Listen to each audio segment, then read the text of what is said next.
Bienvenue sur Gwénoline TV, nous sommes en direct du salon Mieux Vivre à Seigné-Léger en Suisse en compagnie de Fabienne. Oui.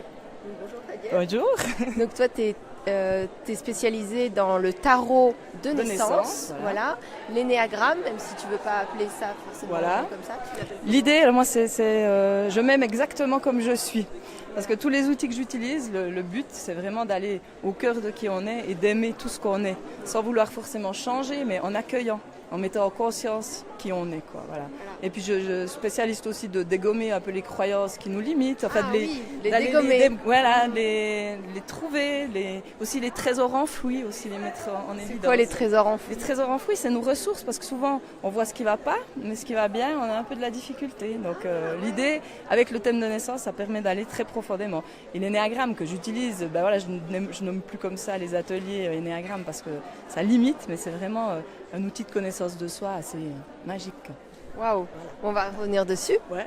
Et nous avons Christelle. Oui, bonjour. Bonjour, sur L'orographe, ouais. Voilà. Pour moi c'est nouveau, donc... C'est un dessin en lien avec l'énergie de la personne. Voilà. Moi je travaille avec la créativité et avec l'orographe, donc il y a aussi beaucoup d'intuition là-dedans, bien sûr. Moi je dis toujours que quand j'ai un crayon ou n'importe quel médium artistique dans les mains, je suis dans un état modifié de conscience. Et je pars du principe que c'est quelque chose que beaucoup de personnes peuvent acquérir aussi, donc j'essaye aussi d'accompagner les gens à la découverte de leur potentiel personnel et créatif à travers donc la créativité. Wow, donc tu vas nous parler aussi, tu as créé un jeu. Oui, j'ai créé un jeu. Et Le jeu de la reconnexion qui permet de se reconnecter à sa petite voix en tirant une carte, tout simplement. On interroge le messager du jour. Ça me donne envie de tirer une carte. Ouais, alors tu pourras essayer. Ouais, tu peux essayer. Voilà. Alors ça c'est Aria. Alors avant de vous lire la carte, je ne sais pas si vous êtes curieux, je suis peut-être pas obligée de la lire, si, on verra, je peux la lire. Ce joli duo fait aussi des consultations ensemble et on vous appelle les sourcières d'amour. Donc il y a une page Facebook qui s'appelle les sourcières d'amour. Je vous invite à aller faire un petit tour et c'est magnifique parce que vous allez pouvoir nous donner les retours de quelques personnes qui ont vécu des expériences avec vous. Et déjà, on peut peut-être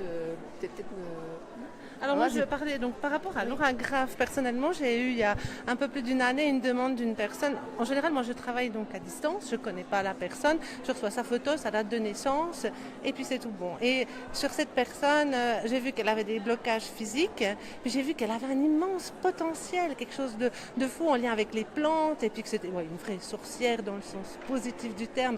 Elle avait au niveau énergétique des compétences hallucinantes et puis moi je l'ai marqué. Et sur le moment, comme je ne connais pas la personne, je me dis toujours oulala, je ne sais pas chez qui ça va tomber, mais je l'ai envoyé tel que parce que c'était comme ça que c'était juste.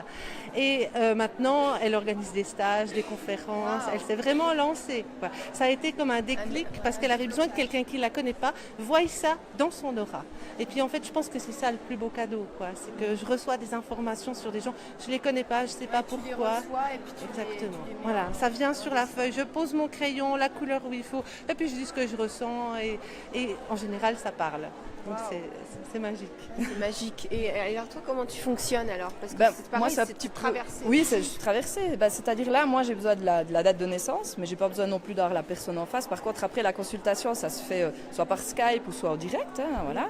Ou là, toutes les deux, vous travaillez à distance, quoi. Oui, toutes les deux, on travaille à distance. Oui. Après, ça, je couple souvent avec un soin énergétique pour une meilleure intégration. Mais c'est vrai qu'il se passe des choses aussi. Les gens, j'ai souvent les retours, il y a un avant, un après. J'ai une personne notamment qui tournait en rond, qui avait l'impression de ne pas avancer dans sa vie, qui voulait changer de boulot, mais ça ne marchait pas. Elle était à son compte, elle n'arrivait pas à trouver de solution. Et puis, elle est venue me revoir quelques temps plus tard. Depuis notre séance, elle avait réussi à vendre son entreprise. Elle a retrouvé un job. Puis, elle pouvait partir skier le week-end parce que c'était ça aussi elle en avait marre. Il y a eu un déblocage. Voilà, il y a vraiment eu un déblocage. C'est vrai qu'ensemble, c'est très complémentaire ce qu'on fait parce qu'on voit que tout est lié. Et puisque la date de naissance dit, l'orographe le dit aussi. L'orographe, c'est aussi quelque chose par rapport au moment présent. Là aussi, les cartes, là, elles évoluent. On a toujours les mêmes cartes, mais on évolue. Et puis, ça fait vraiment d'une autre manière. C'est vrai que les deux ensemble, ça amène quelque chose Là, c'est le calcul, donc c'est un peu plus cartésien, on va dire. Quoique c'est pas cartésien, parce que comme je le reçois, c'est pas ça. Et toi, tu étais cartésienne avant. J'étais cartésienne avant. Les cartes. Voilà, cartes. Voilà. Tu n'étais pas trop d'accord avec ça. Non, je n'étais pas trop d'accord avec ça. Pour moi, c'était un peu, c'était pas trop ça. Mais quand j'ai expérimenté, puis que j'ai vu que, waouh, bah oui, ça me parlait tellement, c'était moi, quoi. Et puis, voilà, donc c'est vrai qu'il y a à côté, les gens me disent souvent que ça met des mots sur des ressentis. Et je travaille aussi beaucoup avec les enfants, je reçois beaucoup d'enfants, et c'est comme si en mettant des mots sur ce qu'ils vivent, ça aide aussi à débloquer.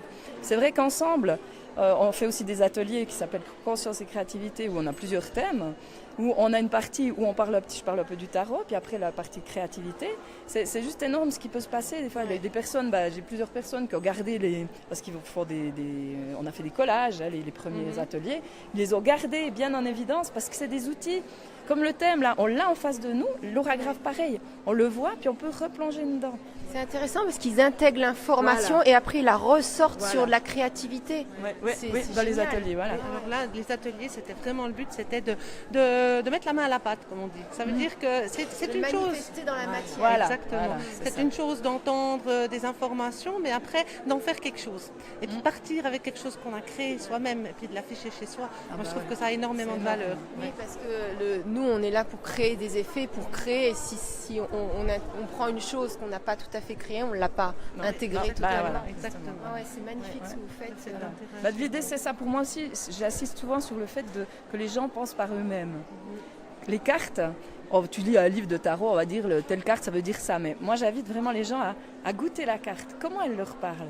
Parce que ce qui est juste pour moi n'est pas forcément juste pour toi, c'est pas pareil. Pas la même réalité. Voilà. Alors d'aider à sortir un peu de cette boîte. Ouais. Ça nous dit un peu dans quelle boîte on s'est enfermé, ça nous donne des clés pour en sortir. Avec la créativité, c'est aussi une façon de sortir de la boîte. On va voir, on va prendre des choses qui nous parlent. Par exemple, les premiers, on devait déchirer des images et tout. On ne sait pas encore trop où ça va nous mener, mais après, ce qu'on va créer, ça nous parle de nous. Ça nous aide vraiment à sortir de cette boîte, quoi. Et ça, moi, c'est aussi pour ça qu'on s'appelle les sourcières d'amour. Parce que d'aller au cœur, puis au cœur, il n'y a que de l'amour.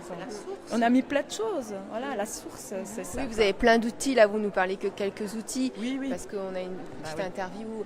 Mais c'est pour vous faire découvrir. Et puis, je vous invite à aller soit vous contacter, vous écrire par mail, il y a les contacts, soit aller sur Facebook. Et puis, pourquoi pas tester des ateliers. Où est-ce que vous les faites ? Alors, pour le moment, c'est à Courcelon, mais on a tout dit. Donc c'est en Suisse. À côté de Lémont, voilà. Après, on peut se déplacer si on a plusieurs personnes qui sont intéressées. On peut envisager de les faire ailleurs. Ça ne demande pas beaucoup de matériel. Non. Voilà. Magnifique. Voilà. Et alors, est-ce que vous voulez ajouter quelque chose avant la fin de l'interview ? Est-ce que vous avez un mot de la fin chacune à nous communiquer, un conseil à donner ? Mais moi, le mot de la fin, c'est de s'aimer exactement comme on est. Parce que comme ça, on est libre, puis pas se mettre trop la pression non plus. Par rapport à tout ce qu'on voit ici, il y a beaucoup d'indications, puis il y a des fois beaucoup d'injonctions. Finalement, on croit qu'on doit être comme ci, comme ça. Non, juste être soi, et puis être bien. Voilà. Ouais. Moi, j'ai envie de dire, amusez-vous. Voilà. Ouais. Jouez avec la vie, avec les couleurs. Voilà. Être soi et amusez-vous. Voilà le mot de la fin de nos deux sourcières d'amour. Et voilà, à tout bientôt pour une prochaine conférence. Bye bye.